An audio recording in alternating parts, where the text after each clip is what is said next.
সবাইকে স্বাগতম আমাদের ফাইন্যান্সিয়াল অ্যাকাউন্টিং অ্যান্ড রিপোর্টিং সেশনে। আমরা আজকে কথা বলবো কনসলিডেশন প্র্যাকটিস নিয়ে, অর্থাৎ আমরা একটা কনসলিডেশন ম্যাথ সলিউশন করব, যেটা আমরা নাম দিয়েছি সিম্পল এসএফপি বা simple statement of financial position. অর্থাৎ একটা ব্যালেন্স শিটের অঙ্ক আছে, সেটা আমরা সলিউশন করব। তো এর আগে আমাদের এই কনসলিডেশনে আরও দুইটা ক্লাস হয়েছে, তো দুইটা ক্লাসেই মোটামুটি থিওরি ছিল। থিওরিতে আমরা কনসলিডেশনের বেসিক যে থিওরিগুলো বা যে অ্যাডজাস্টমেন্টগুলো আছে সেগুলো নিয়ে কথা বলছি। তো আপনারা দেখছেন আমাদের ক্লাস। আমি আনোয়ার পারভেজ, এফসিসিএ। আজকের যে প্র্যাকটিসটা, সেখানে আমরা যে বিষয়গুলো কভার হবে সেই বিষয়গুলো এখানে দেওয়া আছে, যেমন ফেয়ার ভ্যালু অ্যাডজাস্টমেন্ট দেখব। এবং ফেয়ার ভ্যালু অ্যাডজাস্টমেন্ট যদি নর্মালি পিপিইর উপরে হয়, অর্থাৎ প্রপার্টি প্লান্ট অ্যান্ড ইকুইপমেন্ট হয়, তাহলে খুব স্বাভাবিকভাবে সেখানে একটা ডেপ্রিসিয়েশনের বিষয় আছে এবং এই এক্সেস ডেপ্রিসিয়েশনটা এলিমিনেট করতে হয়, এটাও এখানে থাকবে। এবং পিইউআরপি থাকবে, ইন্ট্রা গ্রুপ সেল আছে, অর্থাৎ প্যারেন্ট বা সাবসিডিয়ারি এর মধ্যে একটা সেল ট্রানজ্যাকশন হয়েছে, সেটা কিভাবে দেখাতে হয় সেটা আমরা দেখব। এবং এআরএপি বা account receivable, account payable adjustment, goodwill calculation ইত্যাদি বিষয়গুলো আমরা দেখব। তো আমাদের একটা এক্সেল ফাইল ছিল, এটা আশা করি আপনারা পেয়েছেন। তো আমাদের এক্সেল ফাইল থেকে আমি শুরু করছি। আমার কথা কি ক্লিয়ার শোনা যাচ্ছে এবং স্ক্রিন দেখা যাচ্ছে কিনা একটু জানাবেন। শোনা যাচ্ছে এবং দেখা আচ্ছা, যাচ্ছে। হ্যাঁ স্যার, শোনা যাচ্ছে। ওকে, থ্যাংক ইউ। তো আমরা আমাদের স্ক্রিনটাতে এসেছি। যাদের স্কোপ আছে ল্যাপটপে দেখার, তারা পাশাপাশি ওপেন করতে পারেন এটা, এবং আমরা অঙ্কটা করব। এই অঙ্কটা একটু সহজ, অর্থাৎ একটু ছোট, বাট এখানে কিছু আইটেম আছে এবং এই মানের প্রশ্ন আইসিবিতে আসে না ঠিক সেরকম না, দেখা যায় 3-4টা সেশন পরে এরকম একটু ইজি টাইপের আসে, বাট এর থেকে হয়তো একটু কঠিন থাকে। আমরা কঠিনের দিকেও যাব এবং বিশেষ করে এর পরের ক্লাসে হয়তো যেটা করব সেটা অনেক বড় অঙ্ক হবে, সেখানে দুইটা সাবসিডিয়ারি থাকবে, একটা অ্যাসোসিয়েট থাকবে। আর আমরা আজকে যেটা দেখছি, সিম্পল একটা সাবসিডিয়ারি আছে, সে অ্যাকোয়ার করেছে এবং অ্যাকোয়ার এই ব্যালেন্স শিটটা শুধু তৈরি করা। তো আমরা প্রশ্নটা সে ফর এক্সাম্পল আমরা কোয়েশ্চনটা পেয়েছি। কোয়েশ্চনে সাধারণত কোয়েশ্চনে কিছুটা একটা প্যারা আকারে কিছুটা বলে দেয় যে কে সাবসিডিয়ারি বা কে প্যারেন্ট, কত শতাংশ অ্যাকোয়ার করেছে এটা। তো এই প্রশ্নে এটা এই ইনফরমেশনগুলো পরে দিয়েছে, অর্থাৎ এখানে একটা স্টেটমেন্ট অফ ফাইন্যান্সিয়াল পজিশন বা ব্যালেন্স শিট, এখানে অ্যাসেটগুলো এবং লায়াবিলিটিস ইকুইটিগুলো দেয়া আছে। এটা আমরা প্রশ্নটা পেয়ে এক নজর দেখে নিব। দেখার পর আমরা আদার ইনফরমেশন দেখছি যে আর কি আছে। তো আদার ইনফরমেশনে এখানে মূলত দেয়া আছে যে আমাদের কখন অ্যাকোয়ার করেছে, গুডউইলটা কীরকম হয়েছে, অথবা আরও যে অ্যাডজাস্টমেন্টগুলো আছে সেগুলো আছে। তো আমরা ফার্স্টে যেটা দেখব, এখানে যে নামগুলো একটু খেয়াল করব, শার্ক এবং মিনো এই দুইটা কোম্পানি, নামগুলো খেয়াল করব। আর পাশে ডেটটা দেখব, এটা ধরেন 2020, 31 অক্টোবর। তাহলে তার ইয়ার কিন্তু শুরু হচ্ছে 1 নভেম্বর থেকে অক্টোবর পর্যন্ত, এরকম। ইয়ার এন্ডটা বেশ গুরুত্বপূর্ণ। এবং আরেকটা জিনিস আমরা খেয়াল করবো, এখানে কোনো রাউন্ডিং আছে কিনা, যেমন ওরা ডলারের 1000 দিয়েছে, তো আমাদের সব ক্যালকুলেশনও 1000 আকারেই করতে হবে, এটা মনে রাখতে হবে। আর প্রাথমিকভাবে আমি শার্ক এবং মিনো এই দুইটা নাম মনে রেখে আমরা এই অ্যাডজাস্টমেন্টগুলো করব। তো অ্যাডজাস্টমেন্টের আগে আমরা রিকোয়ারমেন্টে চলে যাব, আসলে কি চেয়েছে। Prepare a consolidated statement of financial position of Shark at 31 October, অর্থাৎ শার্কের একটা স্টেটমেন্ট অফ ফাইন্যান্সিয়াল পজিশন চেয়েছে। তো সাধারণত এই অঙ্কের সাথে একটা থিওরিও থাকতে পারে 4 বা 5 নাম্বারের, অথবা এটার ভিতরে একটা ছোট আরেকটা ক্যালকুলেশন বলে দিতে পারে, যে প্রথম বললো যে গুডউইল কত হবে, তারপর বললো এখানে স্টেটমেন্ট অফ ফাইন্যান্সিয়াল পজিশনটা আপনি তৈরি করে দেন, এই ধরনের থাকতে পারে। অথবা একটা এথিক্যাল কোয়েশ্চেন দিয়ে দিতে পারে বা যে কোনো একটা থিওরি কোয়েশ্চেন দিয়ে এটার সাথে থাকতে পারে। তো আমাদের অনেক সময় তাড়াহুড়া করে করতে গিয়ে এটা দেখা যায় ছোট প্রশ্নটা মিস হয়ে যায়। এটা একটু দেখে নেবেন এখানে কি আছে, কি চেয়েছে। তো আমাকে ইনকাম স্টেটমেন্ট বা প্রফিট অর লস চেয়েছে কিনা এটা দেখতে হবে। ক্যাশ ফ্লো থাকতে পারে অনেক সময়, আর statement of financial position maximum টাইমই থাকে। তো এটা আমরা দেখে আমাদের আনসার শুরু করার আগে আমরা চলে যাব আমাদের অ্যাডজাস্টমেন্টগুলায়। তো অ্যাডজাস্টমেন্টে আমরা হচ্ছে একটু নোট নিব। তো Shark purchased 70% of the issued ordinary share capital of Minnow 4 years ago. তাহলে শার্ক হচ্ছে পারচেজ করেছে, সে প্যারেন্ট, এবং মিনো হচ্ছে তার সাবসিডিয়ারি যে 70% অ্যাকোয়ার করেছে। টাইমটা আমাদের কাছে ইম্পর্টেন্ট। টাইমটা এরকম যে এটা 1 বছরের মধ্যে হলে এখানে কিছু আপনারা জানেন যে মিডওয়্যার অ্যাকুইজিশন বলে একটা বিষয় আছে, যে মাঝামাঝি হলে এটা প্রফিটের অ্যাকুইজিশনের আগের প্রফিটের একটা বিষয় থাকে, পরে প্রফিট হলে সেটা আমার প্যারেন্ট পায়। হ্যাঁ, আর যদি 1 বছরের অনেক আগে হয়, 2 বছর, 3 বছর বা 4 বছর, তাহলে এখানে জটিলতা একটু কম। The retained earnings of Mino were 20,000. There has been no impairment of goodwill. এরপর কোনো গুডউইল হয় নাই। তো এখানে নোট আপনি নিতে পারেন সে 4 ইয়ার, তারপর 70%, এই দুইটা রাখলেন। আর আপনার পি হলো শার্ক, এস হলো মিনো।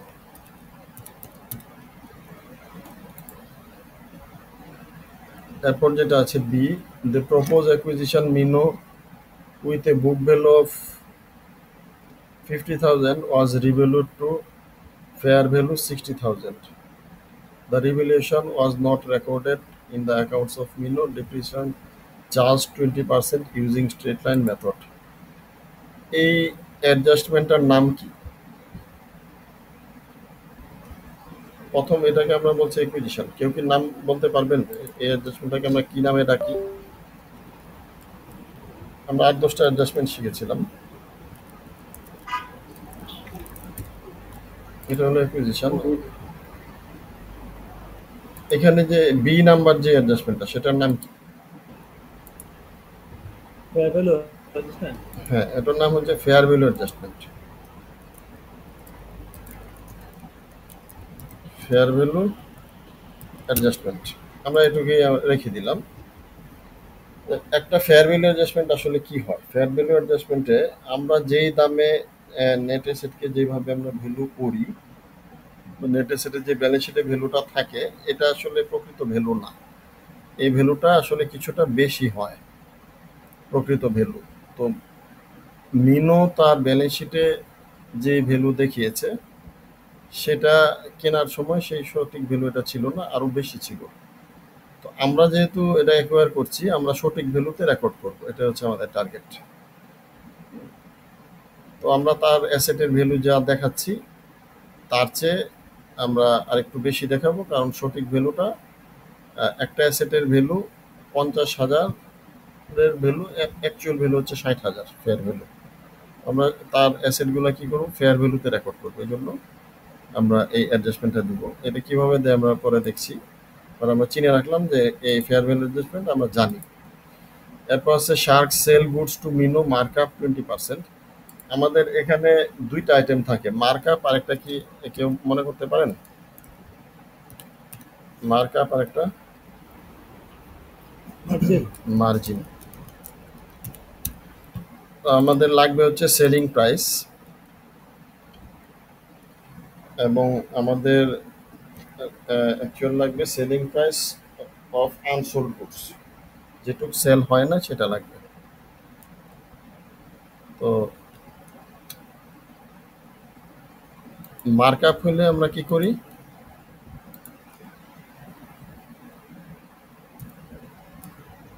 এরকম 25/125 অথবা 20/120 ঠিক আছে? আর মার্জিন হলে কি করব? ডাইরেক্ট 25% দিয়ে দিবেন। ডাইরেক্ট 25% দিয়ে দেব। তো এটা কি করব? এটা আসলে সেলিং প্রাইসের সাথে আনসোল্ড যে আইটেমটা, আনসোল্ড আইটেমের সাথে গুণ দিব। গুণ দিলে বের হবে কি?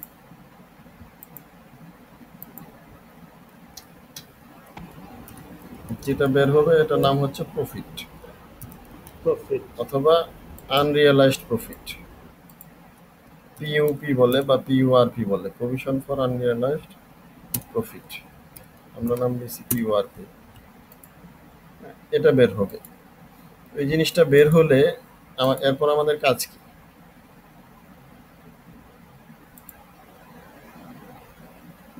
এটা যখন আমাদের বের হবে তখন আমাদের কাজ হচ্ছে এটাকে এলিমিনেট করা, কারণ এটা একটা আনরিয়ালাইজড প্রফিট। এই প্রফিটটা আসলে রিয়েলাইজ হয় না, নিজেদের মধ্যে লেনদেন হয়েছে। কোথায় থেকে এলিমিনেট করব? সাবসিডিয়ারি থেকে না প্যারেন্ট থেকে?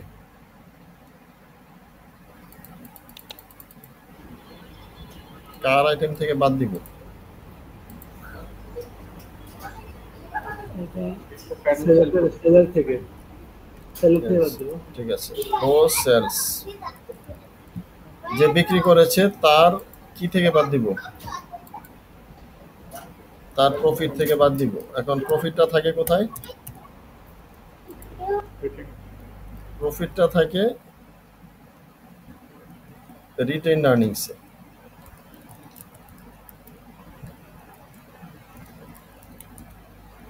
আর্নিংসে প্যারেন্টের। আর সাবসিডিয়ারি হলে রিটেইন আর্নিংসে থাকে, অথবা সাবসিডিয়ারি হলে থাকবে নেট অ্যাসেটে। এই কথাটা সবগুলা প্রফিটের ক্ষেত্রে প্রযোজ্য, শুধু পিইউআরপি না। অন্যান্য যত অ্যাডজাস্টমেন্ট হবে সবগুলারই লাভ ক্ষতি হলে প্যারেন্ট হলে রিটেইন আর্নিংসে, সাবসিডিয়ারি হলে নেট অ্যাসেটে অ্যাডজাস্ট করা হবে। যে সেল করে আর কি করতে হবে? একই সাথে যার কাছে আছে ও রিটেইনড ইনভেন্টরি। একজন সেল করেছে, আরেকজনের কাছে গুডসটা আছে। যার কাছে গুডস আছে সেখান থেকে কি হবে? বাদ যাবে, মানে লেস ইনভেন্টরি করে দিবে। যাই হোক, এত কিছু কিভাবে করতে হয় এটা, এই জিনিসটা একবার দুইবার করবেন। এখানে তো আপনার 4টা আইটেমের বেশি আর কিছুই নাই। খুব ইন্টারেস্টিং, কারণ হচ্ছে আপনার হয় মার্কআপ থাকবে না হয় মার্জিন থাকবে। আপনি 99% মার্কআপ পাবেন, তাহলে আপনি রেট পাবেন 25/125 বা 20/120 গুণ দিয়ে দিবেন, শেষ। মার্জিন পেলে আরও সহজ, শুধু 25% করলেই হচ্ছে। প্রফিট বের হলো, হয় সাবসিডিয়ারি সেল করবে অথবা প্যারেন্ট সেল করবে। সাবসিডিয়ারি সেল করলে সাবসিডিয়ারি প্রফিট থেকে কমাতে হবে, মানে নেট অ্যাসেট কমায় দিবেন। আর প্যারেন্ট সেল করলে প্যারেন্টের রিটেইন আর্নিংস থেকে কমায় দিবেন। ঠিক আছে? আর ইনভেন্টরি, দুইজনের ক্ষেত্রে ইনভেন্টরি আমরা যোগ করি। যার ইনভেন্টরিতেই থাকুক না কেন, টোটাল ইনভেন্টরিতে বিয়োগ করে দিলে এটা অ্যাডজাস্ট হয়ে যাবে। এই পিইউআরপি যতবার আসবে, আমি এখন যে কথাগুলো বললাম এর বাইরে আর কোনো দিন কারো আবিষ্কার করার ক্ষমতা নেই। এগুলোই আসবে। রেটটা 20 থেকে 25 আসবে, 15 আসবে। সেল সাবসিডিয়ারি জায়গায় প্যারেন্ট করবে, প্যারেন্ট করবে কখনো সাবসিডিয়ারি করবে। হ্যাঁ, আর এই কথাগুলাই থাকবে আর কি। ঠিক আছে? হয়তো মার্জিন থাকবে বা মার্কআপ থাকবে। তো আমাদের এখানে কি আছে এটা আমরা পরে দেখছি। এই সি অ্যাডজাস্টমেন্টটার আমরা নাম দিলাম হচ্ছে পিইউআরপি। তাহলে আমাদের একটা ফেয়ার ভ্যালু করতে বলছে, এটা পিইউআরপি করতে বলছে। সেকেন্ড ডিতে বলতেছে Minnow owes Shark 35 for goods purchased and Shark owes Minnow 15,000। এই জিনিসটার নাম কি? ARAP adjustments. ARAP. Yes, ARAP. কিভাবে করব? নিজেদের মধ্যে আমরা কিছুই রাখবো না। যত এআর আছে, এআর এবং এপি সমান করে ডিলিট করে দিব। আপনি বলতেছেন মিনো ওয়েজ শার্ক, মানে মিনো কাছে শার্ক পাবে। তাহলে পেয়েবলটা কার 35,000-এ? মিনুর। পেয়েবল আগে মিনো লিখে দিলাম। মিনো পেয়েবল কত? 35,000। 35,000। এখন এটা বলার সাথে সাথে শার্ক কিন্তু রিসিভেবল আছে, বলে নাই, না বললে আমাকে বুঝে নিতে হবে।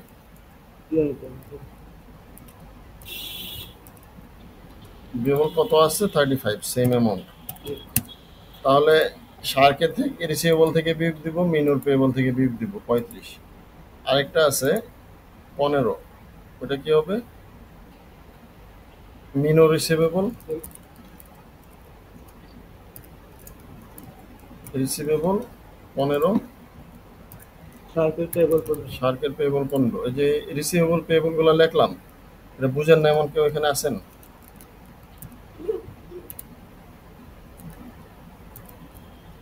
এটা বুঝেন নাই কেউ আছেন? কেন পণ্য পণ্য বিয়োগ করতে হবে? মানে এই 35, ওর এখান থেকেও 35 বিয়োগ দিব, শার্ক থেকেও 35 বিয়োগ দিব, আবার মিনো থেকেও পণ্য বিয়োগ দিব, শার্কের পেয়েবল থেকেও পণ্য বিয়োগ দিব। এটা বুঝেন নাই কেউ আছেন কেন বিয়োগ দিতে হবে? এটা হচ্ছে ইন্ট্রা গ্রুপ ট্রানজ্যাকশন। একই গ্রুপের ভিতর আমার অঙ্গ প্রতিষ্ঠান, যেহেতু আমরা গ্রুপের হিসাব করতেছি, নিজের মধ্যে লেনদেন আমরা রাখি না। যেমন আমার ডিপার্টমেন্ট, আমি যখন একই কোম্পানির ব্যালেন্স শিট করি তখন এক ডিপার্টমেন্ট আরেক ডিপার্টমেন্টের কাছে টাকা পায়, এরকম কোনো জিনিসপত্র আমরা রাখি না। তো it is a group policy to value non controlling interest at fair value. এনসিআইটা ভ্যালু করতে হবে ফেয়ার ভ্যালুতে। এনসিআই ফেয়ার ভ্যালু ছাড়া আর কিভাবে করা যায়? দ্বিতীয় আরেকটা কি মেথড আছে এনসিআই? জি, proportionate two net asset method, এভাবে করা যায়। তো আপনার জন্য কোনটা করা ইজি?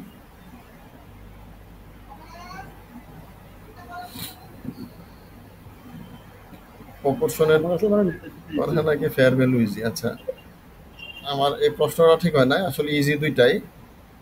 বরঞ্চ ঘটনা হচ্ছে, আপনার যদি ফেয়ার ভ্যালু মেথডে করতে হয় তাহলে আপনার একটা এক্সট্রা ইনফরমেশন লাগে। কি সেটা?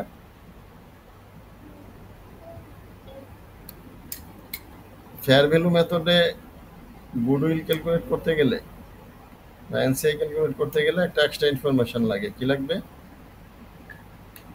হয় এনসিআই এর টোটাল ভ্যালু দিয়ে দিবে, এনসিআই এর ভ্যালু এত টাকা, অথবা এনসিআই এর ভ্যালু বের করার জন্য শেয়ারের প্রাইস দিয়ে দিবে। এখানে তারা পরের লাইনে non controlling share holder just before acquisition was $1.50। তাহলে আমাকে 1 টাকা 50 পয়সা করে শেয়ার বলে দিছে।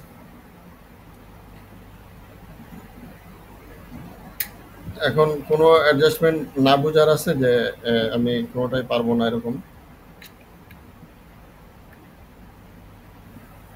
প্রথম ধাপে আপনার, আমি যে এই যে এখানে ডিটেইল লিখছি 35, 35, 15, 25%, এটা কেএসএল, কিছু আপনার লিখতে হবে না। আপনি জাস্ট একটু নোট খালি, এটা হচ্ছে ফেয়ার ভ্যালু অ্যাডজাস্টমেন্ট, এটা হচ্ছে পিইউআরপি, এটা হচ্ছে account receivable, account payment, payable, এইটুকু জাস্ট মার্ক করবেন, আর কিছু করবেন না। এখানে সময় নষ্ট করলে অন্যদিকে পরে টাইম কভার হবে না। হ্যাঁ, তো এখন আমরা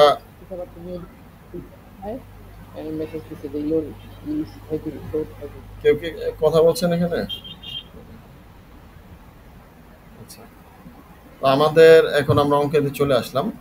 অঙ্কে আসলে আমার যেটা করতে হবে, আমাকে বলছে একটা ব্যালেন্স শিট বানাইতে হবে। তাহলে আমি একটা ব্যালেন্স শিট বানাবো। সেই ব্যালেন্স শিটটা দেখতে কিছুটা এটার মতোই হবে। তো কি কি পার্থক্য থাকবে, এটাই হলো মূল বিষয়। আমি প্রথমে একটা স্টেটমেন্ট অফ ফাইন্যান্সিয়াল পজিশন করতে গেলে আমাকে নাম লিখতে হবে, কোম্পানির নাম দিতে হবে।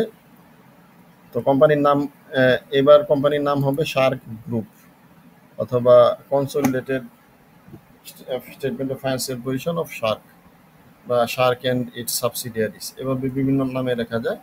আপনি শার্ক গ্রুপ দিতে পারেন।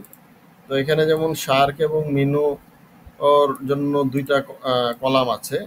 আমার গ্রুপের জন্য কয়টা লাগবে?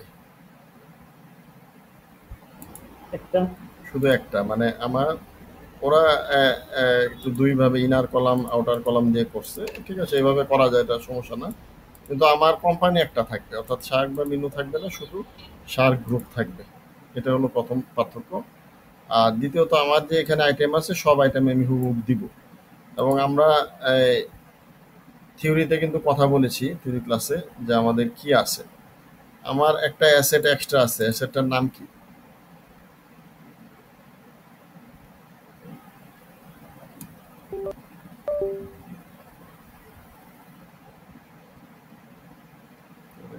ইয়ে হয়ে গেছিল, কেউ একটু বলেন। কনসোলিডেট করার সময় একটা অ্যাসেট এক্সট্রা দিতে হয়, সেই অ্যাসেটটার নাম কি? Intangible assets. Intangible asset. Intangible অ্যাসেটের স্পেসিফিক নামটা কি হবে? গুডউইল। গুডউইল। গুডউইল। এবং এই গুডউইলের অবস্থানটা কোথায় হয়? পিপির আগে নাকি পরে? পিপির আগে হবে। পিপির পরে। পিপির পরে হয়। পিপির পরে হয়। তো আপনি এখানে যে আইটেম আছে সেগুলো তো আপনি রাখবেন, প্লান্ট ফিকচার রাখলেন, তারপর ইনটেনজিবল অ্যাসেট নাম দিয়ে আরেকটা লাইন পিপি দিতে, আরেকটা লাইন গুডউইল দিতে পারেন, অথবা সরাসরি গুডউইলও লিখতে পারেন, অথবা ইনটেনজিবল অ্যাসেট ড্যাশ গুডউইল এভাবেও দিতে পারেন। যদি এখানে লেখেন ইনটেনজিবল অ্যাসেট, নিচের লাইনে লেখেন গুডউইল, তাহলে এই ইনটেনজিবল অ্যাসেট এটা আসলে একটা সাব হেড হলো, এটার সাথে কোনো টাকার ফিগার লিখবেন না, গুডউইলের সাথে টাকার ফিগার লিখবেন। আচ্ছা, আরেকটা আছে ওদের ইনভেস্টমেন্ট। তো ইনভেস্টমেন্টটা কি থাকবে নাকি থাকবে না? থাকবে না। থাকবে না। থাকবে না। আচ্ছা, সবাই কি একমত থাকবে না? জি স্যার। ঠিক আছে, তো এখানে আমি একটু জি। দ্বিমত পোষণ করছি। আপনাকে আগে দেখতে হবে যে ইনভেস্টমেন্টটা কার জন্য। আমার থাকবে না হচ্ছে যে ইনভেস্টমেন্টটা আমি সাবসিডিয়ারিতে করেছি সেটা থাকবে না। তো আমাদের এই অঙ্কে ঠিক আছে থাকবে না, এখানে লিখে আছে শেয়ারস অফ মিনো এট কস্ট, অর্থাৎ সে মিনোর শেয়ার কিনেছে 200 টাকা দিয়ে, এটা থাকবে না। এটা ট্রু।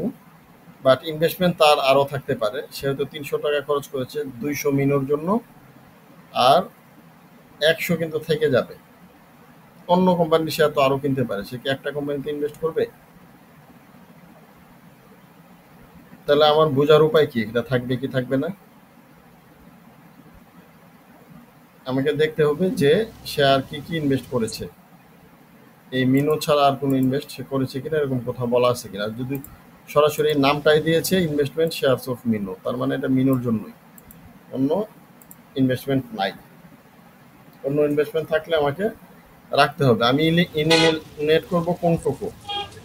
শুধু যেটুকু আমার সাবসিডিয়ারিতে ইনভেস্ট করেছি সেই অংশটুকু ইলিমিনেট করে দিই, এখানে রাখবো না। বাকি অন্য কোম্পানির শেয়ার থাকলে সেটা আমি রাখবো। এরপর আমি কারেন্ট অ্যাসেট দেখবো। কারেন্ট অ্যাসেটে ইনভেন্টরি, রিসিভেবল, ব্যাংক সব থাকবে, অসুবিধা নাই। ইকুইটি, ইকুইটিতে অর্ডিনারি শেয়ার, রিটেইনড আর্নিংস। আমরা জানি রিটেইনড আর্নিংসটা একটু নতুন করে ক্যালকুলেট করতে হয়, কারণ রিটেইনড আর্নিংস ওর যা থাকে তার সাথে আরও কিছু যোগ হয়, কিছু বিয়োগও হতে পারে, লস হলে বিয়োগ হবে। রিটেইনড আর্নিংস মানে আমরা গ্রুপ রিটেইনড আর্নিংস নামে একটা ক্যালকুলেশন করব, এখান থেকে নিয়ে আসবো। আর এখানে আপনার খুবই গুরুত্বপূর্ণ যে শেয়ারের, অর্ডিনারি শেয়ার বা কমন স্টক, কমন ইকুইটি বা ইকুইটি শেয়ারের পরিমাণ, ইকুইটি শেয়ারের ফেস ভ্যালুটা কত। যেমন $1 দিয়েছে, এটা দিলে আপনি আর অন্য কিছু চিন্তা করার প্রয়োজন নাই। যে মুহূর্তে 0.5 থাকবে অথবা $2 থাকবে একটা শেয়ারের দাম, তখন আপনার কিন্তু অন্য কিছু চিন্তা করতে হবে, শেয়ার সংখ্যা নিয়ে ভাবতে হবে। হ্যাঁ, এটা বেশি বা কম হবে, 50 পয়সাও শেয়ারের দাম হতে পারে। তো আপনার সেভাবে চিন্তা করতে হবে যে শেয়ার সংখ্যাটা যদি ফেস ভ্যালু $1 কম হয়, শেয়ার সংখ্যাটা ওই ডলারের যে মূল্যটা দেওয়া আছে তার চেয়ে বেশি হবে, দ্বিগুণ হবে যদি 0.5 হয়। এই বিষয়টা ভাবতে হবে। আর $1 হলে আর চিন্তা করতে হবে না, এটা ওকে। আর একটা আইটেম রিটেন আর্নিংস এর পরে আমাদের কি হবে? এটা নতুন আইটেম আসে, এটার নাম কি? এনসিআই। এনসিআই বা নন কন্ট্রোলিং ইন্টারেস্ট। ওটা থাকবে রিটেন আর্নিংস এর নিচে। কারেন্ট লায়াবিলিটিস নিয়ে কোনো প্রবলেম নাই। Account payable, receivable, equity. ঠিক এইভাবে আমরা করে ফেলবো। আমাদের ছক আমি করছি, একটু লাল দিয়ে আপনাদের জন্য দেখায় রাখছি। ইনটেনজিবল অ্যাসেট, গুডউইল আমি একটানে দিয়েছি। আপনারা চাইলে ইনটেনজিবল অ্যাসেট নিচে গুডউইল দিতে পারেন, তবে টাকার অঙ্ক গুডউইলের পাশে লিখবেন। আর ইনভেস্টমেন্ট, এটা আমি ইচ্ছা করে রাখছি। আপনি পরীক্ষার হলে রাখা না রাখা আপনার ইচ্ছা। আপনি রাখলে জিরো দিবেন, আর না রাখলে এটা বেস্ট প্র্যাকটিস না রাখা। আমি দেখাই দিলাম যে এখানে ভ্যালু জিরো হয়ে যাচ্ছে। আর অন্য আইটেমগুলো ঠিক আছে। রিটেন আর্নিংসে একটা দাগ দিয়েছি, কারণ রিটেন আর্নিংসটা আমার ঠিক এই রিটেন আর্নিংসটা বসবে না যা আছে, তার থেকে আরও বেশি ক্যালকুলেট করে বসাতে হবে। এনসিআইটা পুরাটাই ক্যালকুলেট করে আসবে। আর কারেন্ট লায়াবিলিটিস, ব্যাংক ওভারড্রাফট ইত্যাদি সব থাকবে। তো আমরা স্ট্রাকচারটা বসাবো প্রথম পাতায়। একটা পুরা পাতা নিব, শুরু থেকে শেষ পর্যন্ত যেন একটা স্টেটমেন্ট অফ ফাইন্যান্সের পজিশন করতে পারি। ওইভাবে আমরা, যেহেতু আমাদের খাতায় রোল করা থাকে, অর্থাৎ বাংলা খাতা থাকে, মানে আর দাগ দেওয়া থাকে, ওই দাগ অনুযায়ী আমরা লিখে স্যার রেডি এখানে করে একটা ফেলবো। কোশ্চেন আছে স্যার আমার। জি, স্যার কোশ্চেনটা হচ্ছে, এক্সাম হলে আমরা প্রথমে কি ওয়ার্কিংস গুলো করব নাকি কনসোলিডেটেড অ্যাসেটস আগে করব? মানে এটার জন্য স্পেস রেখে দেন ওয়ার্কিং করব, নাকি শুরু থেকে আমরা ওয়ার্কিং করে আমরা দেন শেষে শুরুতে যাব? হচ্ছে শুরুতে আমি প্রশ্নটা দেখবো, দেখে এখানে কোম্পানির নামগুলা জাস্ট দেখবো। দেখার পরে ব্যালেন্স শিট আছে নাকি ইনকাম স্টেটমেন্ট আছে এটা দেখবো। আর অ্যাডজাস্টমেন্ট কয়টা আছে এটা দেখবো। কয়টা আছে দেখবো, আমি কিন্তু অ্যাডজাস্টমেন্ট কী কী আছে বলি নাই। কয়টা আছে দেখার পরে আমি চলে যাবো রিকোয়ারমেন্টে। যদি দেখে আমাকে শুধু ব্যালেন্স শিট করতে দিচ্ছে তাহলে তো ওকে, অথবা আমাকে কি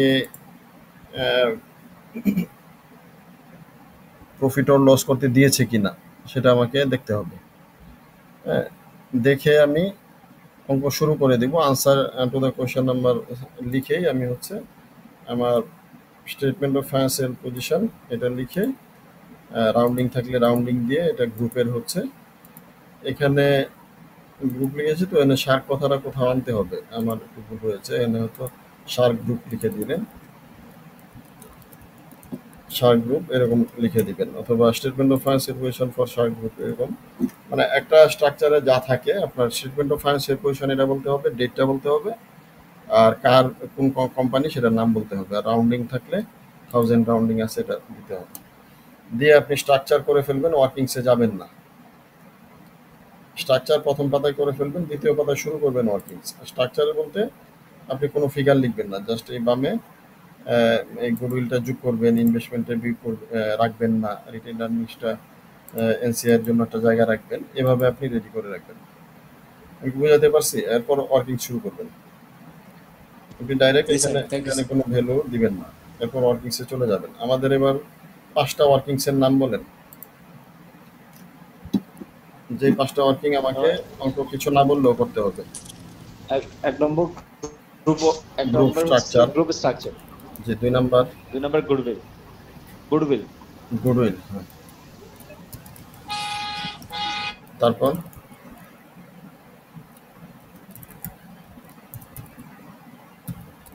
নেট অ্যাসেট, তারপর NCI. Group NCI retain earnings. And group retained earnings. এই 5টা ওয়ার্কিংস আমরা করব। এখন বলতে পারেন যে এটা কি করা লাগে, বইয়ে তো দেখি না সবসময় গ্রুপ স্ট্রাকচার করে না, হ্যাঁ, অথবা নেট অ্যাসেট অনেক সময় করে না। এই 2টা আইটেম অনেক সময় মিস দেয়, কিন্তু না দিলেও ভিতরে কাজ ঠিকই করতে হয়, এটা করে নেওয়া ভালো। আর গ্রুপ স্ট্রাকচার আপনি করলে আপনার নিজের কাছে ক্লিয়ার থাকবে যে কত পার্সেন্ট রিকোয়ার করেছেন। আর প্যারেন্টকে, সাবসিডিয়ারিকে, এই জিনিসটা হঠাৎ করে পরিষ্কার হলে মাথায় আসে না। এটা একটু লিখে নিলেন, আপনার 1 মিনিট লাগবে। আর প্রশ্ন আনসারটা দেখতেও ভালো লাগবে, বুঝবে যে আপনি গ্রুপটা বুঝেছেন। হ্যাঁ, এটা। আর নেটে সেটটাও করে নেবেন, কারণ নইলে অনেক জটিল হতে পারে নেটে সেট ছাড়া করলে। এনসিআই গ্রুপ রিটার্ন এক্স অবশ্যই করবেন। তো আমরা গ্রুপ স্ট্রাকচার কিভাবে করি একটু বলবেন? আমি তো এখানে একদমই করা আছে।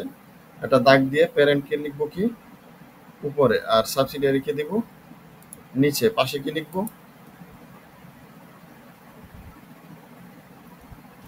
কত পার্সেন্ট কত পার্সেন্ট রেকর্ড হোল্ড করছে। করছে। আরেকটা জিনিস লিখতে হয়, আমি এখানে লিখি নাই। কি লিখতে হবে বলেন? এটা লিখতে হবে 4 ইয়ার, কয় বছর আগে করেছেন। যদি 3 ইয়ার 4 ইয়ার এগুলো আমার কাছে কোনো মিনিং নাই, বাট একটা মিনিং আছে যদি 9 মান্থ আগে হয়। ধরেন আপনি আপনার ইয়ার এন্ড হচ্ছে 30 সেপ্টেম্বর, একোয়ার করেছে 1 জানুয়ারি, তাহলে একোয়ার করেছে 9 মাস আগে। তাহলে এটাকে আমরা কিভাবে লিখবো? এখানে 4 ইয়ার না লিখে ওটাকে লিখবো 9/12, এরকম লিখে রাখবো। বা কোনোটা হয়তো 6 মাস আগে করেছে, তাকে লিখবো হচ্ছে 6/12। এই চিহ্নটা আমার সবসময় কাজে লাগবে, কারণ হচ্ছে দেখবেন যে অনেক সময় এটাকে আমার কি করতে হবে, প্রপোর্শন করতে হবে। তো 6/12 বা 9/12 থাকলে লিখবো, 4 ইয়ার থাকলে লিখবো, এটা লিখবো। আর কি করব? একটা গোল দিব। স্যার একটু রিপিট করবেন স্যার, মানে 9/12 9/12 হচ্ছে ধরেন আপনার 31 ডিসেম্বর হচ্ছে ইয়ার এন্ড। এখন আপনি একোয়ার করেছেন পহেলা April, 1 March, sorry 1 April, 1/4/2024 acquire করেছেন। তাহলে কয় মাস আগে একোয়ার করেছেন ইয়ার এন্ডের? এটা কি মিডিয়ার অ্যাকুইজিশন হলে তখন হ্যাঁ, স্যার এটা আমরা তখন লিখব। হলে মিডিয়ার হলে অবশ্যই লিখবো। এটা না লিখলে আমাদের দেখবেন যে আমরা সব যুগ করে ফেলতেছি, প্রফিটের অংশ নিয়ে যাচ্ছি, কিন্তু আমাদের পুরো অঙ্কটা আসবে না। 1 লাখ থাকলে 75,000 আসার কথা, আমরা 1 লাখই করে ফেলবো। এই জন্য আমাকে এটা লিখতে হবে। আরেকটা কাজ করতে হবে, আমাকে একটা গুণ দিতে হবে। এই গুণটা দিয়ে কি বোঝায়? স্যার গ্রুপ বোঝায় স্যার। Yes, গুণটা দিয়ে গ্রুপ বোঝায়। এখন যদি একটা অ্যাসোসিয়েট থাকে তখন আমরা কি করব? তখন স্যার এটাকে বের করে দিব। এটার বাইরে একটা নাম দিব, ওখানে লিখবো 30%, এরপরে অ্যাসোসিয়েটের এখানে কোম্পানি, আরেকটা কোম্পানির নাম দিব। তো গ্রুপ স্ট্রাকচারে এর বেশি আর কিছু লেখার নাই। আমি মনে হয় বুঝাতে পারছি। আপনার গ্রুপের ভিতরে 2টা 3টা থাকতে পারে, গোলের ভিতরে রাখবেন, অ্যাসোসিয়েট থাকলে বাইরে রাখবেন। আমার এই প্রশ্নে কিছুই নাই, শুধু একটাই আছে, গোল না দিলেও চলে, তারপরেও গোল দিলে ভালো। আর 70%, আর মিডিয়া রিকুইজিশন হয়েছে কিনা এটা আপনাকে আইডেন্টিফাই করতে হবে। এর বেশি কিছু আপনার গ্রুপ স্ট্রাকচার লাগবে না। ওকে, তারপর আমরা আসছি গুডউইল ক্যালকুলেশনে। গুডউইলে আপনার নেট অ্যাসেট লাগে। গুডউইল ক্যালকুলেশনের ফর্মুলাটা কেউ বলেন একটু? দেওয়া গুডউইল ক্যালকুলেশনের ফর্মুলাটা বলেন। Consideration transfer consideration transfer plus NCI minus net asset minus net asset acquisition. Acquisition, আচ্ছা নেট অ্যাসেট অ্যাকুইজিশন। আচ্ছা, কে বলেছেন? স্যার আমি স্যার রায়হান। আচ্ছা, রায়হান ভাই বলেছে। তো আমরা এখন ফার্স্ট দেখব কনসিডারেশন ট্রান্সফার। তো গুডউইলটা এখন আমি কোথায় পাবো কনসিডারেশন ট্রান্সফারটা? আমার কাছে 5টা 6টা প্যারা আছে, আমি কিন্তু সব প্যারা মার্ক করে ফেলছি। ঠিক আছে, এআর এপি, এটা হচ্ছে পিইউআরপি মার্ক করেছে, এটা ফেয়ার ভ্যালু মার্ক করেছে, এরকম। তো আমার একুইজিশন যে কথাটা লেখা সেখানে, তাহলে Shark purchase 20% of the issued share, যখন রিটেন আর্নিংস ছিল 20,000। এখন আমি কত টাকা দিয়েছি এটা কি এখানে আছে? নাই। এখন এই তথ্যটা কোথায় আছে কেউ বলতে পারবেন? ব্যালেন্স শিটে আছে, ব্যালেন্স শিটে আছে, ইনভেস্টমেন্টে দেখা যাবে। ইনভেস্টমেন্টে দেখা যাচ্ছে 200 আছে। তাহলে আমরা কি করব? আমাদের ফরম্যাট তো রায়হান ভাই মুখস্থ বলেছেন, সবার আশা করি গ্রুপ গুডউইলের ফরম্যাটটা মুখস্থ আছে। তাহলে কনসিডারেশন ট্রান্সফারটা আমি 200 লিখে দিব। এরপর আমাকে দিতে হবে এনসিআই। এনসিআই কত হবে? এনসিআই এর মেথড কি? হয় ফেয়ার ভ্যালু অথবা প্রপোর্শন অফ নেট অ্যাসেট। এখন সে কোন মেথডে করে? ও করে ফেয়ার ভ্যালু মেথডে। ফেয়ার ভ্যালু কত? অ্যামাউন্ট বলা নাই, বাট ফেয়ার ভ্যালু কি আছে? শেয়ারের প্রাইস দেওয়া আছে ১.৫ টাকা। তাহলে মোট শেয়ার সংখ্যা কত? মোট শেয়ার সংখ্যা আপনি ইকুইটিতে পাবেন। মোট শেয়ার সংখ্যা ওর ৭০০, ওর হচ্ছে ১৭০। তাহলে মোট শেয়ার হচ্ছে ১৭০। ১৭০, এক শেয়ারের দাম হচ্ছে ১.৫ টাকা। আর এনসিআই কত পার্সেন্টের মালিক? ৩০% মালিক। তো আপনারা, আমি তো এক্সেলে করেছি, আমি ৩টা এখানে দিয়েছি। আপনি একটা ব্র্যাকেট দিয়ে এটা ৩০% গুণ ১৭০ গুণ ১.৫ এভাবে দিবেন। ঠিক আছে? সাউন্ড আসছে, একটু জি স্যার। বন্ধ করে দিন। তাহলে আমরা হচ্ছে ১৭০ গুণ এটা ৩টা একসাথে গুণ দিয়ে দিব, দিলাম। এরপর আছে নেট অ্যাসেট অ্যাট অ্যাকুইজিশন। তো নেট অ্যাসেট অ্যাট অ্যাকুইজিশন এটা আমরা আমাদের পরের অ্যাডজাস্টমেন্টেই আছে, এটা আমরা এখন করব। Net asset at acquisition. তো নেট অ্যাসেট অ্যাকুইজিশন এই ভ্যালুটা আমরা হচ্ছে ওয়ার্কিংস 3 থেকে নিয়ে আসবো। তো আমরা ওয়ার্কিংস 3 তে চলে আসি। ওয়ার্কিংস 3 নেট অ্যাসেটের স্ট্রাকচার হচ্ছে,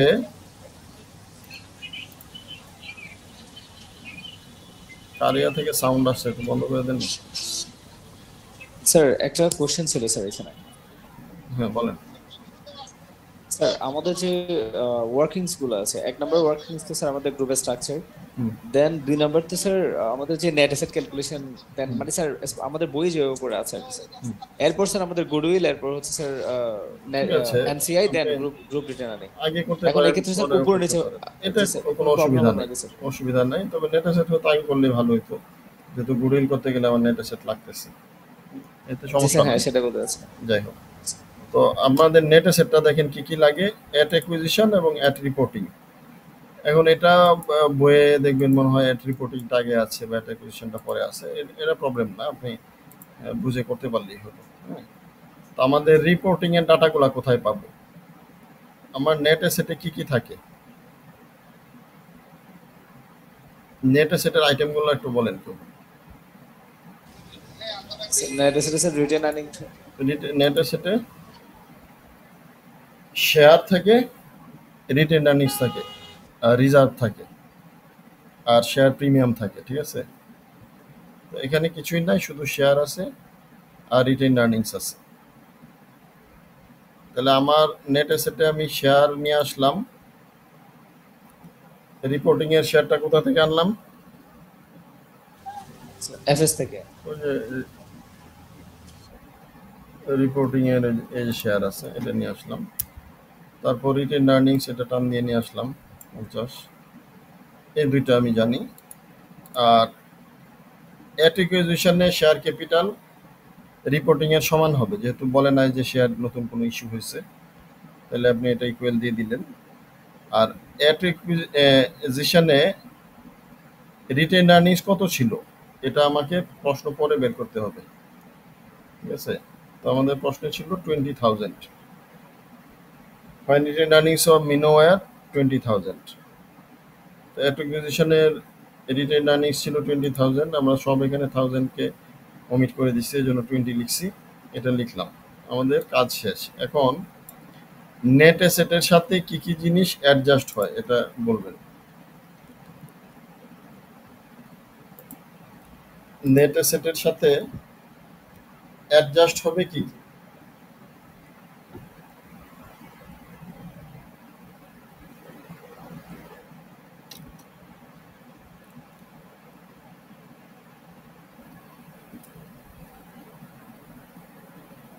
পিইউআরপি, তারপর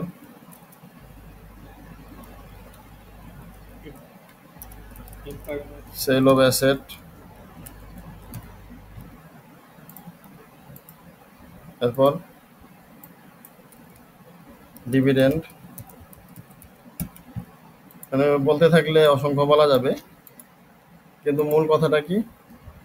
মূল কথা হচ্ছে সাবসিডিয়ারির প্রফিটকে প্রভাবিত করে, মানে প্রফিটকে বাড়ায় অথবা কমায় এমন আইটেমগুলো কি হবে? নেট অ্যাসেটের সাথে অ্যাডজাস্ট হবে। ঠিক আছে, এখন এর মধ্যে একটা আইটেম আছে যার নাম হচ্ছে revaluation reserve, revaluation surplus.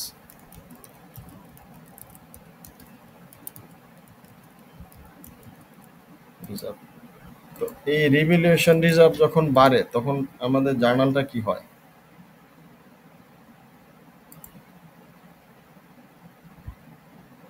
Revaluation reserve বাড়লে জার্নাল কি হয়? পিপি ডেবিট, তারপর রিজার্ভ, রিজার্ভ ক্রেডিট। ঠিক আছে, রিভ্যালুয়েশন জার্নালটা কি ঠিক আছে না অন্য কিছু? পিপি ডেবিট হবে, রিজার্ভ ক্রেডিট হবে। এই রিজার্ভ আইটেমটা কোন জায়গার আইটেম? অ্যাসেটের না লায়াবিলিটিস না ইকুইটির? স্যার এটা ইকুইটির আইটেম, ইকুইটির আইটেম, এটা আদার ইনকাম থেকে আসবে। আদার ইনকাম থেকে আসে। তো ইকুইটির আইটেম, তাহলে ইকুইটিতে বাড়বে। তো এই রিভ্যালুয়েশনটা কবে হয়েছিল? আজকে রিপোর্টিং ডেটে হয়েছে না অ্যাকুইজিশনের ডেটে হয়েছে? রিভ্যালুয়েশনটা কবে হয়েছে?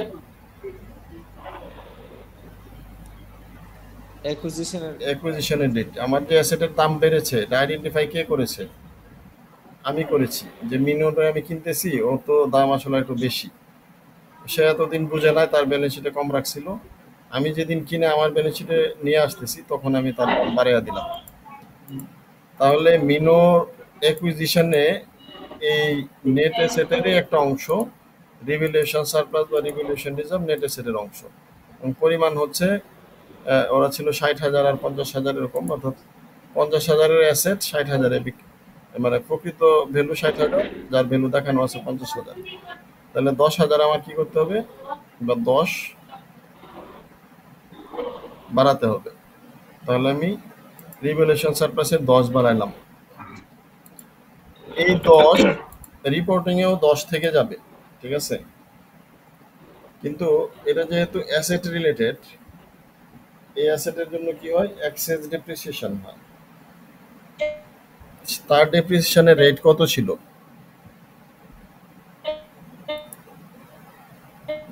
ডেপ্রিসিয়েশন রেট ছিল 20%। প্রশ্ন দেখেন, ডেপ্রিসিয়েশন চার্জড এট 20% স্টেটমেন্ট মেথড। তাহলে ডেপ্রিসিয়েশন যদি চার্জ 20% হয় তাহলে আমার কি হবে? 20% চার্জ হলে মনে করেন আমার 50,000 উপর যে ডেপ্রিসিয়েশনটা হতো, এখন 60,000 উপর ডেপ্রিসিয়েশন কি হবে?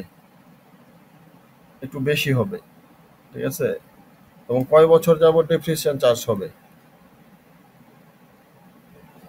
অ্যাসেটটা রিভ্যালু হয়েছে কবে? রিভ্যালুয়েশনের উপর বেস করা হবে। অ্যাকুইজিশনের রিভ্যালু হয়েছে কতদিন আগে? 4 বছর আগে। তাহলে আজকে রিপোর্টিং ডেট পর্যন্ত সে কয়বার ডেপ্রিসিয়েশন চার্জ হবে? 4 বছরে 4 বার ডেপ্রিসিয়েশন চার্জ হবে। একবার 20% চার্জ হলে 4 বছরে চার্জ হবে 80%। তাহলে আমার যে রিভ্যালুয়েশনে 10 টাকার রিভ্যালুয়েশন ছিল সেটা ডেপ্রিসিয়েশন চার্জ হয়ে কমে হয়ে যাবে কত রিপোর্টিংয়ে? 2 টাকা। এটা না বুঝলে আমি আবার বলবো। এরপর হচ্ছে আমাদের অ্যাকুইজিশন আর রিপোর্টিং যোগ করে দিব। ঠিক আছে, আর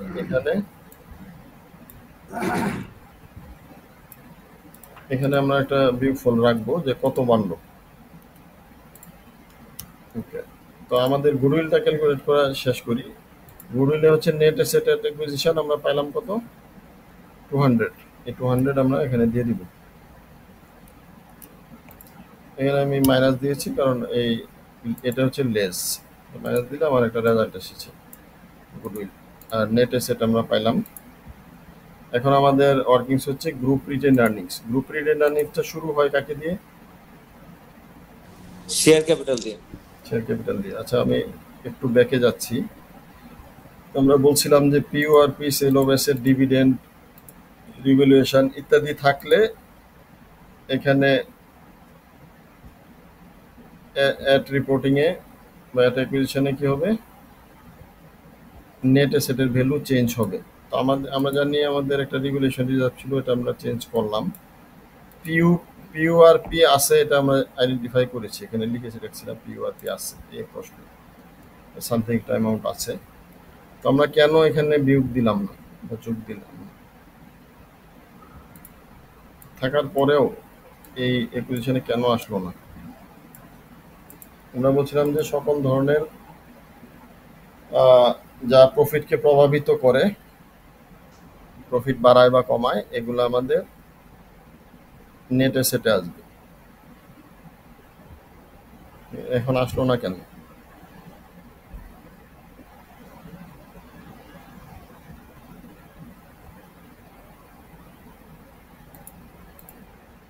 কেউ বলতে পারছেন না?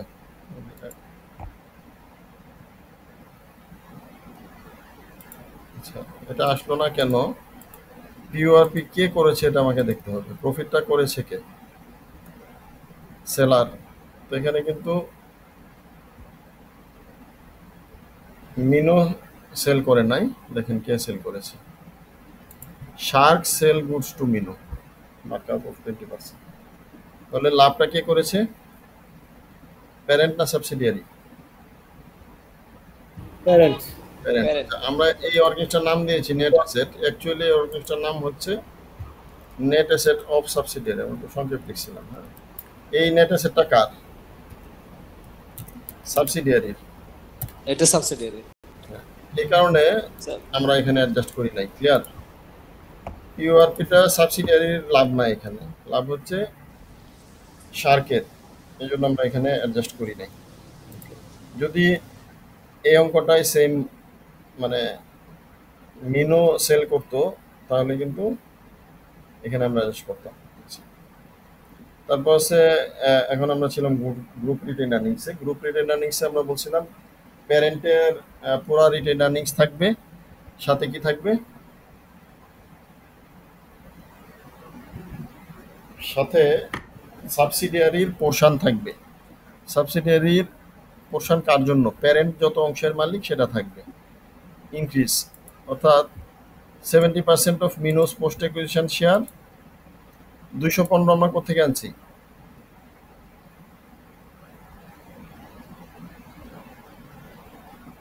এখানে দেওয়া আছে রিটেন আর্নিং 215, প্যারেন্টের পুরোটা নিব। আর সাবসিডিয়ারি কতটুকু নিব?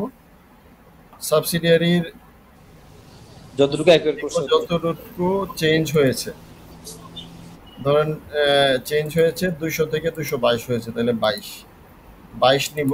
আসলে 22-এর 70% নিব, 22-এর 70% নিব, কারণ আমি 70%-এর মালিক। এটা দিয়েই শেষ হয়ে যায়। কারণ আমার সেই আগের একটা কথা ছিল যে এরপর যত ধরনের অ্যাডজাস্টমেন্ট আমার প্যারেন্টের রিটেন আর্নিংসকে বা প্যারেন্টের প্রফিটকে বাড়াবে বা কমাবে, সবগুলো আমার অ্যাডজাস্ট করতে হবে।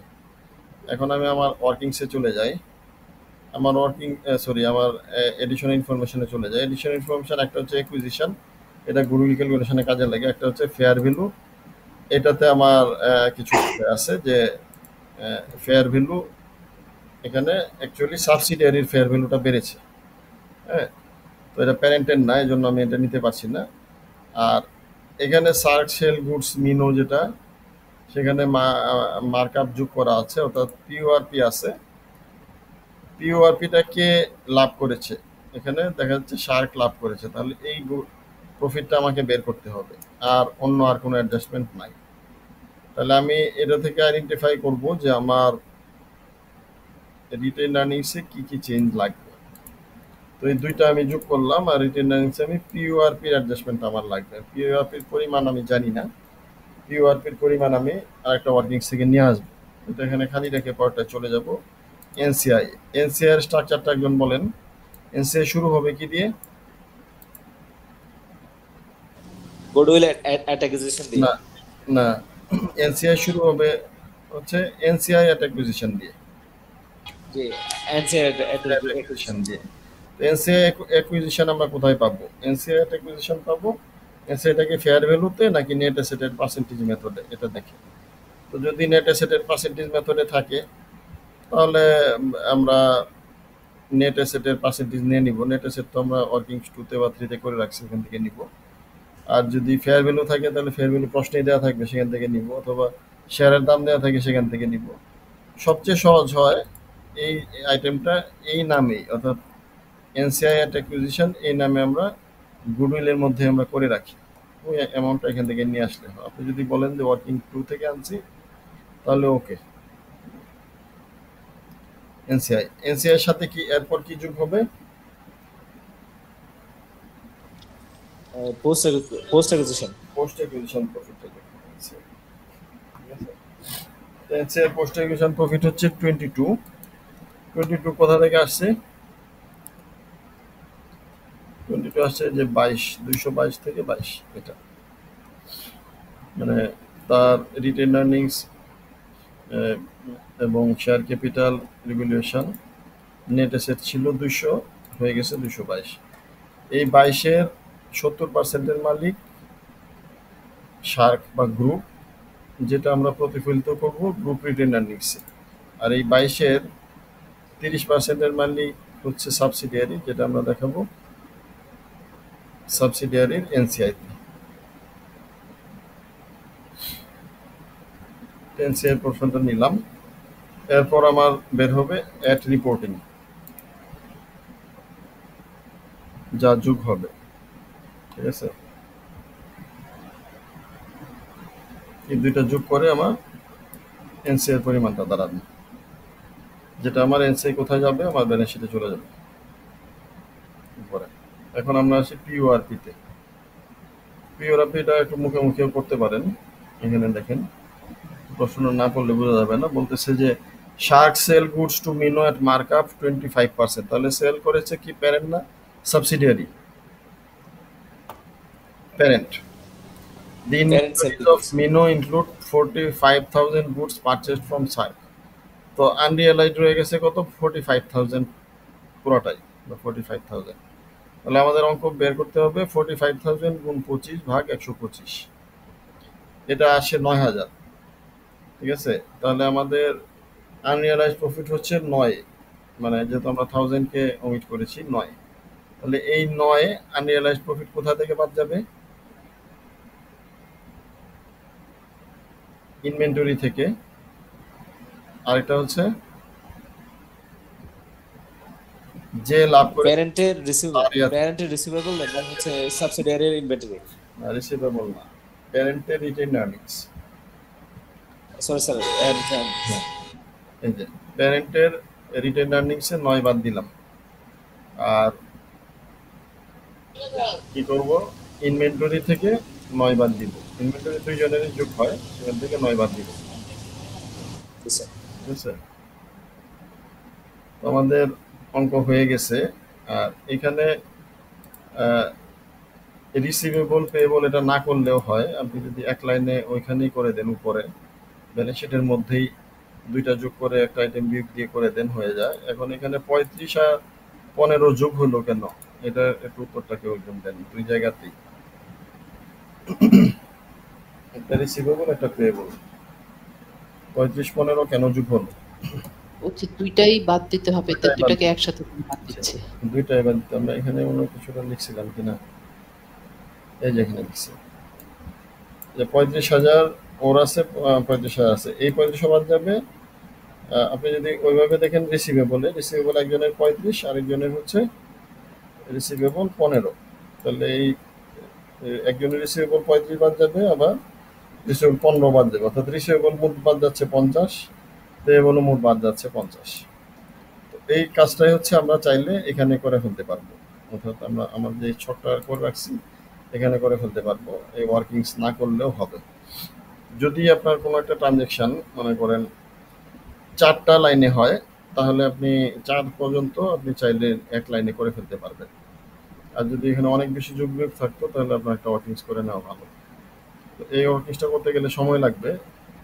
আপনি চাইলে, যেমন আমাদের রিসিভেবল হচ্ছে 145 আছে, একজন আছে 105, তো এটা থেকে 50 বিয়োগ দিব, তাহলে আমার হয়ে যাচ্ছে। তো আমি যদি রিসিভেবল ওয়ার্কিংস 8টা না করে আমার এখানে রিসিভেবল আছে, এই ওয়ার্কিং শিট করলাম না, রিসিভেবলের অ্যামাউন্ট আমি করতে যাচ্ছি। অ্যামাউন্টটা করবো এভাবে, আমার উপরে রিসিভেবল দেওয়া আছে কত 145 আর একটা 105, তাহলে আমি কি লিখবো,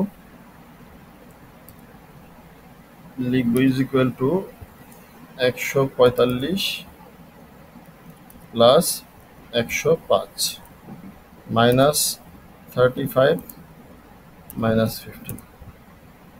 এটা লিখে এটার রেজাল্ট হয় হচ্ছে 200, আমরা এখানে 200 বসায় দেবো, তাহলে আমাদের হয়ে গেছে।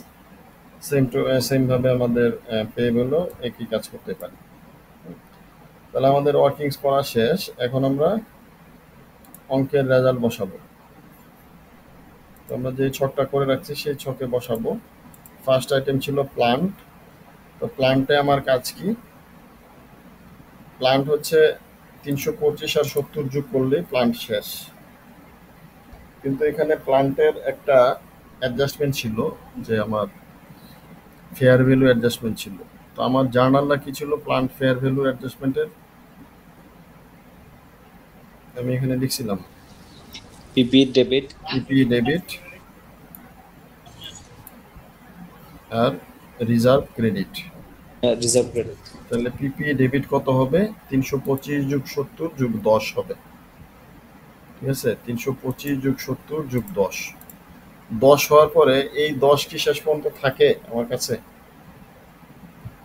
থাকে না। সেখান থেকে 10-এর 20% করে 4 বছর ডিপ্রিসিয়েশন মাইনাস হয়, মানে 8 মাইনাস হয়, এটা এখানে এই 325 70 10 আর 8 মাইনাস হয়, এখানে যে রেজাল্ট আসে এটাই হলো আমার ফাইনাল। 8 কেন মাইনাস হয় একজন একটু বুঝায় বলেন তো, সবাই মনে বুঝে নাই। ডেপ্রিসিয়েশনের কারণে স্যার। ডিপ্রেশনের কারণে। তো 8 10 বেড়েছে, তারপর বলছে প্রতি বছর 20% ডিপ্রেশন হয়। তো 10 থেকে 1 বছর ডিপ্রেশন হবে 2 কমবে, 2 কমে 8 হবে, তারপরে আবার ডিপ্রেশন হয়ে 2 কমবে 6 হবে, তারপর আবার ডিপ্রেশন হয়ে 2 কমে 4 হবে, এরপর 2 হবে। এখন কোথায় গিয়ে থামবে, কয় বছর আগে আমি কিনেছি, 4 বছর আগে। তাহলে চতুর্থ বছরে আইসা, অর্থাৎ এই বছরে আইসা কি হলো, 8 কমে যাবে, শেষে থাকবে কত 2।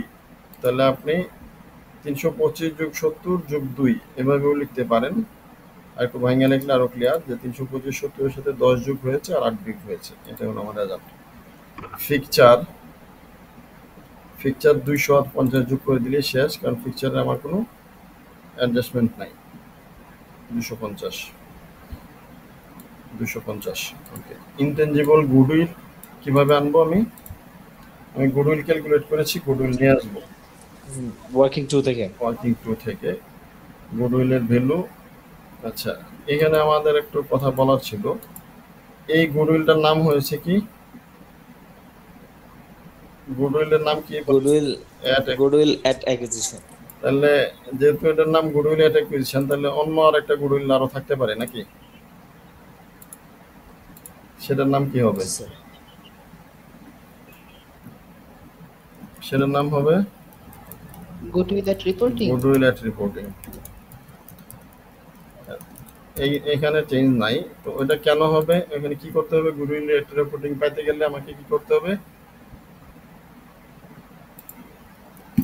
এখানে তো বলছে ইম্পেয়ারমেন্ট নাই, হ্যাঁ আমাকে লেজ ইম্পেয়ারমেন্ট দিতে হবে। আমি অন্য অঙ্কের কথা যাচ্ছি আর কি, চাচ্ছি একটা দিয়ে অনেকগুলো দেখাই দিতে।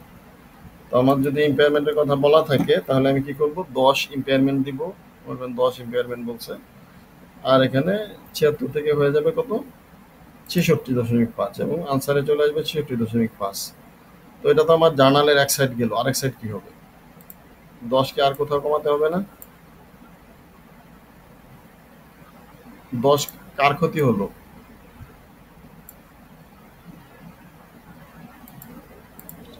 ইম্পেয়ারমেন্ট হলে কোথায় যাবে, গ্রুপের ক্ষতি হলো, তাহলে গ্রুপের ক্ষতিটা দেখাবো কোথায়, গ্রুপ রিটেইনড আর্নিংসে। গ্রুপ রিটেইনড আর্নিংসে আমরা যেমন পিও আর পিবি দিয়েছি, একই সাথে আমরা ইম্পেয়ারমেন্ট গুডউইল নামে একটা আইটেম দিয়ে দেব। তো আশা করি ক্লিয়ার, কারণ এই আপনার অঙ্ক তো আর এই অঙ্কটা আসবে না, খুব শিখে লাভ নাই, বাইরে কি কি থাকতে পারে সব নিয়ে কথা বলতেছি। হ্যাঁ, এরপর আসেন আপনি ইনটেনজিবল গুডউইল পাইলেন, কারেন্ট অ্যাসেটের ভিতরে ইনভেন্টরি কি করবো, দুইটা যোগ করে দেব। দুইটা যোগ করার সাথে কি বিয়োগ করব,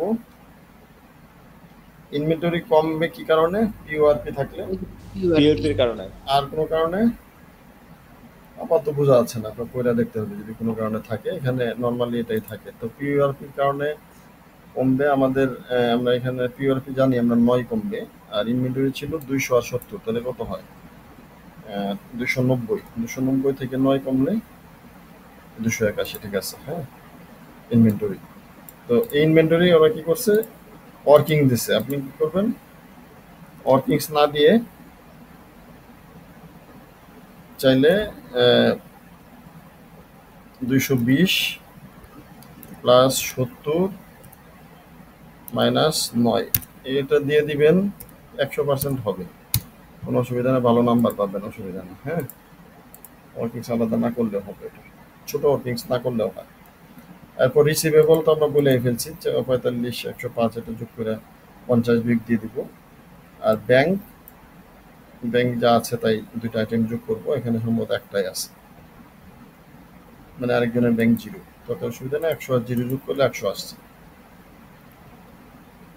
তো এভাবে আমাদের অ্যাকাউন্ট পেয়েবল গুলো আমরা জানি। অ্যাকাউন্ট পেয়েবল দুইটা যোগ করব আর বিয়োগ করব কত, 50। আর শেয়ার কার্ডটা নিব, এখানে একটা ইম্পর্টেন্ট জিনিস আছে, শেয়ার নিব কোনটা, প্যারেন্টেড। Only parent. এটা যারা একেবারে কম প্র্যাকটিস করে তারা ভুল করতে পারে, দুটো যোগ করে ফেলতে পারে, তো অনলি প্যারেন্ট হবে। আর রিটেন আর্নিংস কি করব, এটা আমাদের একটা ওয়ার্কিংস 4 বা 5 আমরা রিটেন আর্নিংস করেছি, এটা ওয়ার্কিংস থেকে আসবে। আর এনসিআই ওয়ার্কিংস থেকে আসবে। এনসিআই এর একটু স্টুডেন্টরা অনেক ভুল করে অনেক সময়। এনসিআই দুইটা আছে, কি এট এসিকিউ আর এট রিপোর্টিং, এরকম দুইটা হতে পারে। তো অ্যাকুইজিশনের এনসিআই তো আমরা গুডউইলে ইউজ করি, আর এট রিপোর্টিং এর এনসিআই কি পাবো, এই যেই এডিশনালটা যোগ হয়েছে, যেমন আমাদের এখানে 22 বেড়েছিল, 22-এর 30% এখানে যোগ হবে, এটার হওয়ার পরে যে ভ্যালুটা থাকবে ওটা যোগ হবে এনসিআই। আর পেবল করলাম, আমাদের এটা দিয়ে রেজাল্ট মিলে যাবে যোগ করলে। ব্যাংক ওভারড্রাফট একটা আইটেমই ছিল পেবল। এখন বলেন আমাদের এটা অঙ্কে কি এরকম অঙ্ক আসলে পারবেন কিনা? বুঝতে পারবো।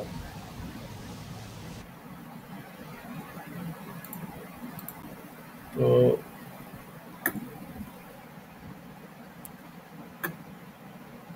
আজকের এই ক্লাসটা কি মোটামুটি বুঝতে পেরেছেন? আমরা পরবর্তী একটু জটিলের দিকে যাব। বুঝতে পেরেছি।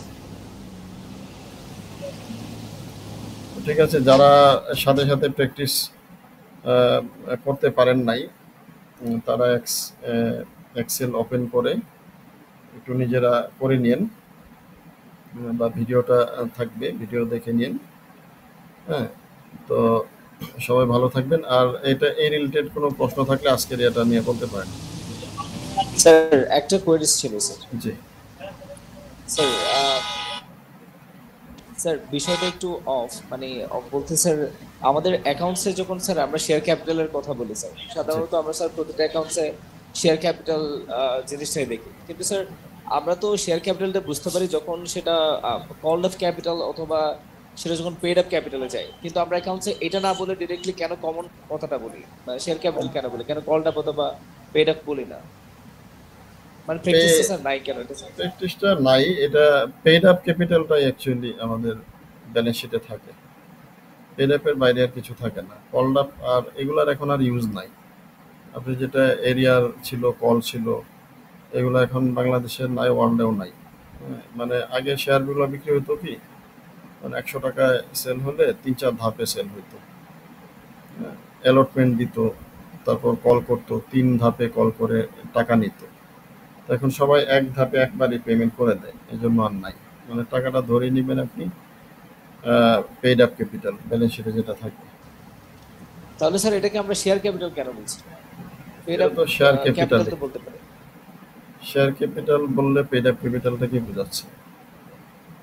আপনি নামগুলো আর একটু দেখবেন, এখানে আমেরিকান বইগুলোতে পাবেন কমন ইকুইটি শেয়ার, আর ইউকের বইগুলোতে পাবেন শেয়ার ক্যাপিটাল বা পেইড আপ ক্যাপিটাল এরকম। বইয়ে যে নামে থাকবে এটা ইউজ করবেন, এটা তো সমস্যা কিছু না। Thank you sir. তাহলে আর কারো প্রশ্ন না থাকলে আমরা সেশন শেষ করছি। 1 ঘন্টা প্লাস হলো আর কি, একটু আস্তে আস্তে করিয়েছি যেন ডিটেল বুঝতে পারেন। তো ধন্যবাদ সবাইকে, পরের ক্লাসে টাইম হতে জানিয়ে দেওয়া হবে। ঠিক আছে, ভালো থ্যাংক ইউ থাকবেন। স্যার। আসসালামু আলাইকুম। আসসালামু আলাইকুম।